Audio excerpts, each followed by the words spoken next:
What secret do I have that will make you scamper? This gun in my hand.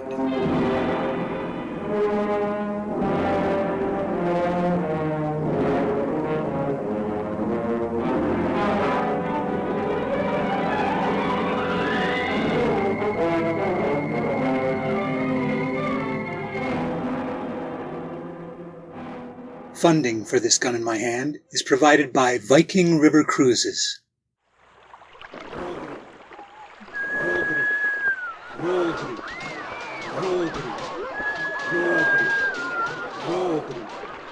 My baby! Give me back my baby!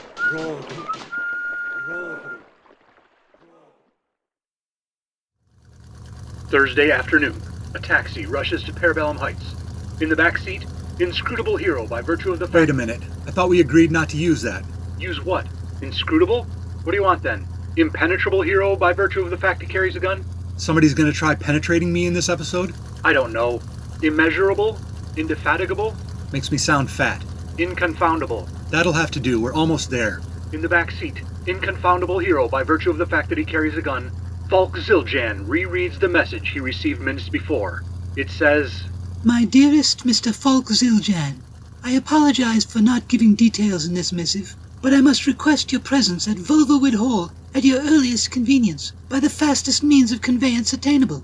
Your good and true friend, Carlotta Sherwood. Wow, you do a great impression of a British lady's accent. Sorry, Cabby, I guess I was reading it aloud to myself. Now that the name of the house is written out, I can finally see it's supposed to be Vulverwood Hall, not Vulvawood Hole. Carlotta's handwriting is so formal and elegant, at first I thought this was an invitation to a ball. I said a ball. We're almost there, Mac. Any idea what she needs you for? There's no way of knowing. The whole estate of Vulverwood Hall exists outside of time. It's within the T-Light Zone, so there could be space aliens, robots, medical experiments gone wrong, hypocrisy, irony, time loops, humans turning out to be monsters. Here we go. It's the place with the iron arch that says love will out over the front gate, right? Good luck with the dame. Here's, okay, I have some more nickels. Sorry, I usually take the bus, but this seemed urgent.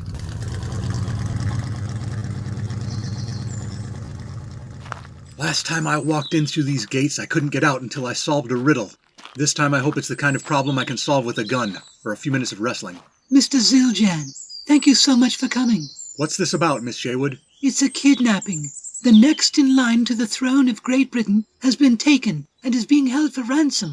But at the heart of this matter is Hamster Panties. What? Hamster Pasties, baked in the authentic traditional ways of Hampshire. Choose beef or veg, the greatest pasties you'll find. Flaky crust, generous portions of rutabagas.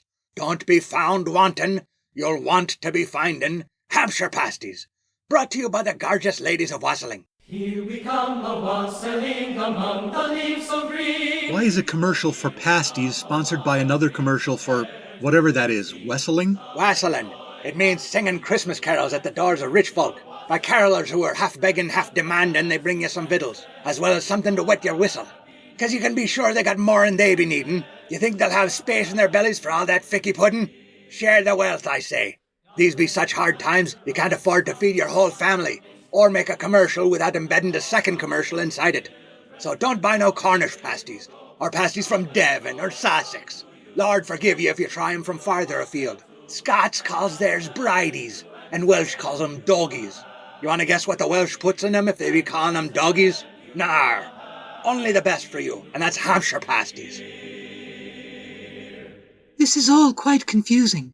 Why is an announcer with a Cornish accent selling goods from Hampshire? Begging your pardon, miss, but the listenership of this here radio programme be people from the United States. They couldn't tell Cornish from Cockney, nor a howl from a hole in the ground. I see what you mean. That is true. Is that what this is all about? You got me to race over here to set up a commercial for meat pies and door-to-door Christmas panhandlers? No, Mr. Zildjian. That was an unfortunate distraction. As I said, the next in line to the throne of Great Britain has been kidnapped. Oh, brother. Is this really a prince or princess? Everybody in England thinks they're in line to the throne if only 1,000 or 2,000 people ahead of them keel over first. I thought you had some kind of parliamentary system. You're telling me at this late date in 1939 it's still a monarchy, not a democracy? Democracy is dangerous, Mr. Zildjian. Fundamentally, it means the same as mob rule. That's what dictators say so they can stay dictators, or monarchs. The United Kingdom is a constitutional monarchy and a parliamentary democracy. How democratic can it be if there's any part of monarchy still involved? I'll put it plainly, Mr. Zildjian. The monarchs are figureheads. The real power rests in the parliament. But we place great value in those figureheads still. If we can't keep them safe and keep the line of succession flowing, how can we keep the rest of the realm safe? It just seems funny from this side of the pond. They don't do anything except wear expensive clothes, live in palaces, and have daily scandals. But still you have to keep track of all the descendants and their extended family to figure out who's next in line to be the figurehead. And then they expect Americans to follow all that nonsense, as if it has any meaning to us? Anyway, which of the children of King George has been kidnapped? Princess Elizabeth or Princess Margaret? No, it's Penelope, my hamster. That's why I was trying to tell you about the Hamster Panties. And I'm trying to tell you about Hamster Panties. What did you call me? I called your attention to the fact that florists in the hamlet of Hemsford, Little Hempston, Totnes, Devon, in the southwest of the United Kingdom. Wait. Is that a list of 4 different towns, or are you giving a list of increasingly large regions where Hemsford is located? I don't know. This is what they gave me to read. Hemsford, Little Hempston, Totnes, Devon, UK. Anyway, they grow flowers there. A consortium of florists, grows flowers in Hemsford. They want to publicize their prize-winning pansies.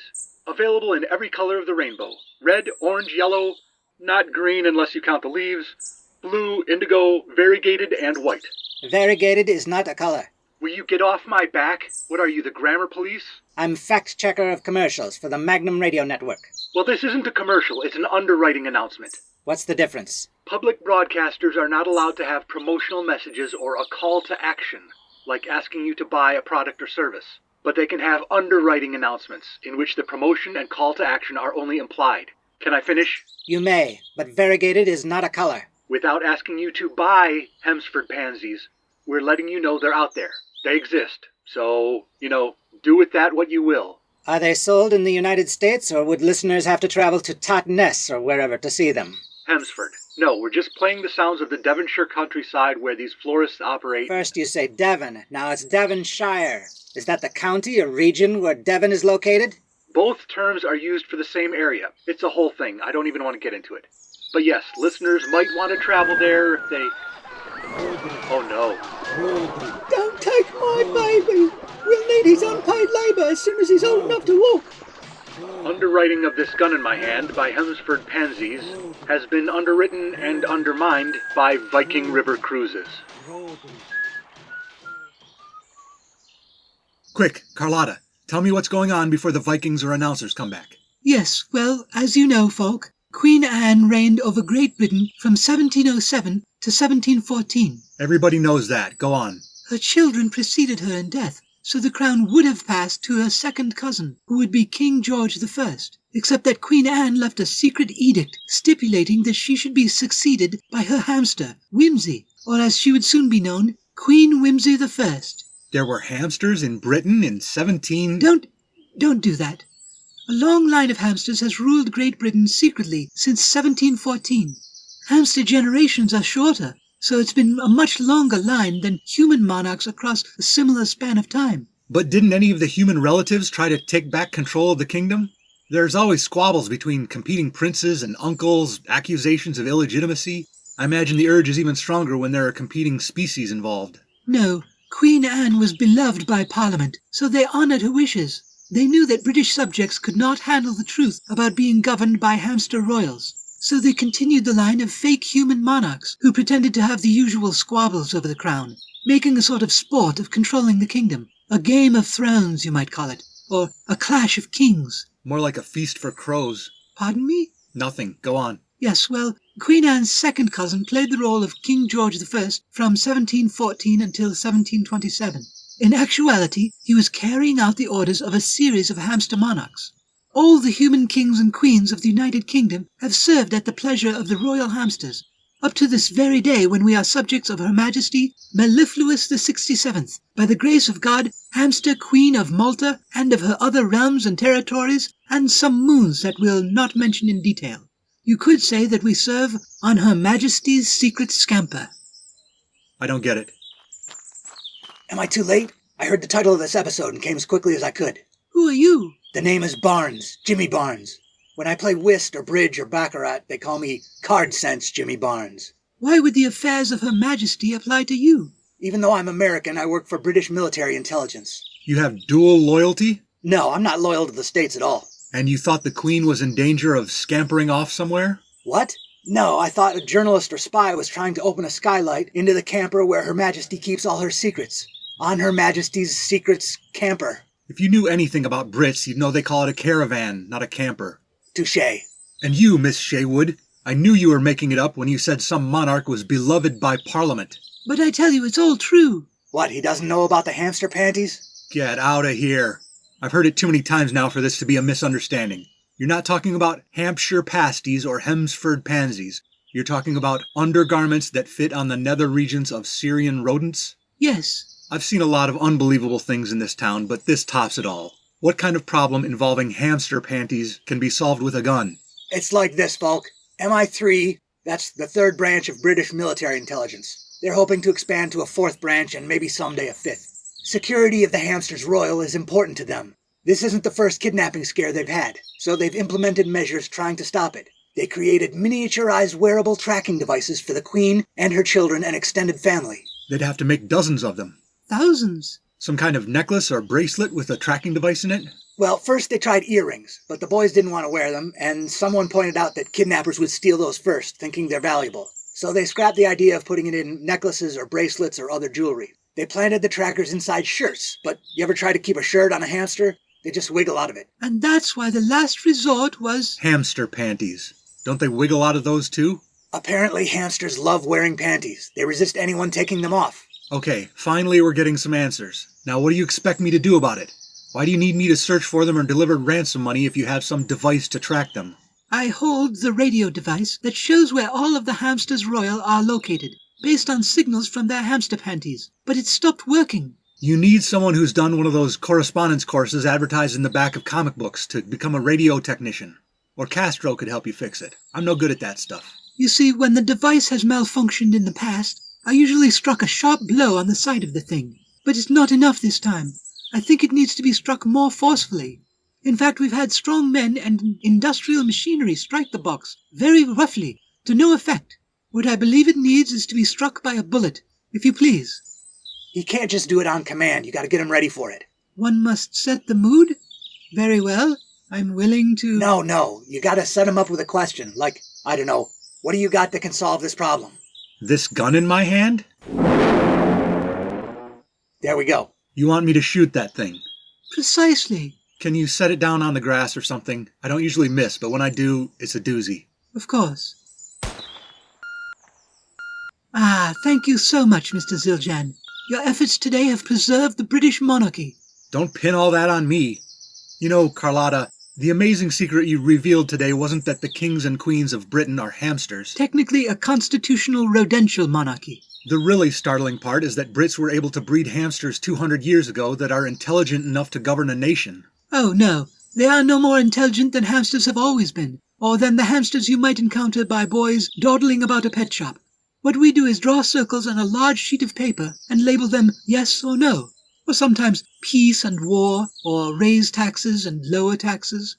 Then we ask the reigning hamster royal a question, set it loose on the paper, and we see which circle it scampers over. Whichever answer they give is considered a matter of providence. Are you kidding? How has the country not spiraled out of control? It's the same method we had previously followed with human monarchs. That explains a lot.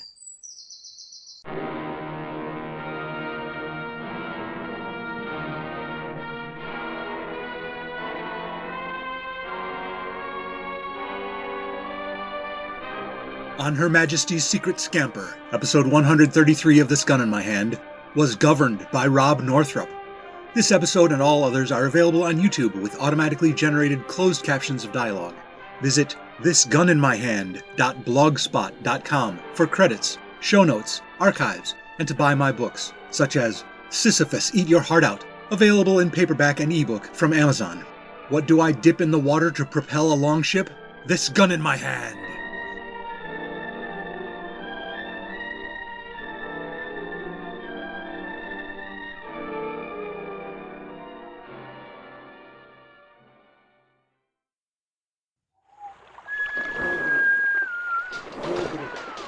Roll, please.